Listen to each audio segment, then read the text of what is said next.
মধ্যপ্রাচ্য সহ বিশ্বের বহু দেশে উৎসবমুখর পরিবেশে উদযাপিত হলো ঈদুল আজহা। বিভিন্ন দেশের বাংলাদেশ দূতাবাসগুলো প্রবাসীদের জন্য ঈদের জামাত আয়োজন করে। এর মধ্য দিয়ে দূরপ্রবাসেও একে অপরের সঙ্গে ঈদের আনন্দ ভাগাভাগি করে নেন প্রবাসী বাংলাদেশিরা। প্রতিনিধিদের পাঠানো তথ্য চিত্রার রিপোর্ট। মহান আল্লাহর নৈকট্য লাভের আশায় পশু কোরবানির মধ্য দিয়ে সৌদি আরবে পালিত হলো পবিত্র ঈদুল আজহা। মক্কার মসজিদুল হারামে ঈদের প্রধান জামাতে শামিল হন লাখো মুসল্লি।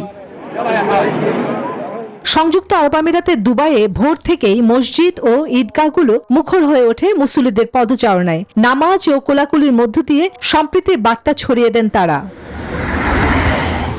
জর্ডানের রাজধানী আম্মানে বাংলাদেশিদের মসজিদ কমিটির উদ্যোগে বড় জামাত অনুষ্ঠিত হয়। এদিকে দূতাবাসের উদ্যোগে বাংলাদেশিদের জন্য আলাদা ঈদের জামাত অনুষ্ঠিত হয় কাতারে। ঈদের আনন্দ ভাগাভাগি করে নেন প্রবাসীরা। কাতার প্রবাসী সকল বাংলাদেশি ভাই বোনদেরকে পবিত্র ঈদুল আজহার শুভেচ্ছা জানাচ্ছি। যারা প্রতিনিধিত্ব করছেন সংসদে, তারা আরো দায়িত্বশীল হবেন, দেশের জন্য মানুষের জন্য রাজনীতি করবেন। অন্যদিকে যুদ্ধ সংঘাতের কারণে শঙ্কার প্রত্যাশার এক ভিন্ন আবহে লেবাননে ঈদ উদযাপন করেছেন মুসলমানরা।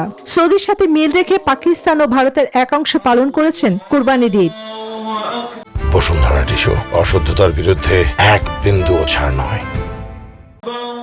মালয়েশিয়ার কুয়ালালামপুরে জাতীয় মসজিদ ও হাং তুয়ার আল বুখারি মসজিদে ঈদের জামাত আদায় করেন মুসল্লিরা। নামাজ শেষে ঈদের আনন্দ ভাগাভাগি করে নেন প্রবাসী বাংলাদেশিরা। উৎসাহ উদ্দীপনার মধ্যে এবং একটা সম্প্রীতি এবং বন্ধনের মাধ্যমে সবাই যে ঈদ পালন করে, এটা দেখে খুবই ভালো লাগছে। মালদ্বীপে উৎসবমুখর পরিবেশে উদযাপিত হয়েছে ঈদুল আজহা। দেশের যে একটা আনন্দ, ওই জিনিসটা আমরা এখানে যতই আনন্দ উপভোগ করি, তারপর আমাদের কাছে একটা অন্যরকম একটা ফিল হয়। ফ্রান্স ও জার্মানিতে পালিত হয় মুসলমান সম্প্রদায়ের অন্যতম সবচেয়ে বড় এই ধর্মীয় উৎসব। পর্তুগালের লিসবনে মার্তি মনিজ পার্কে প্রতিবারের মতো অনুষ্ঠিত হয় ঈদের বড় জামাত। বাংলাদেশের ঈদ এবং বাংলাদেশের আনন্দ অনেক মিস করি। ঈদের পরে আসে আমাদের প্রিয় মাতৃভূমিতে, আমাদের আত্মীয় স্বজনের কাছে। এছাড়া জাপান, দক্ষিণ কোরিয়া, ইন্দোনেশিয়া ও যুক্তরাজ্য সহ বিশ্বের বিভিন্ন প্রান্তে ত্যাগের মহিমায় ঈদের আনন্দে মেতেছেন ধর্মপ্রাণ মুসল্লিরা। Desk report, news 24।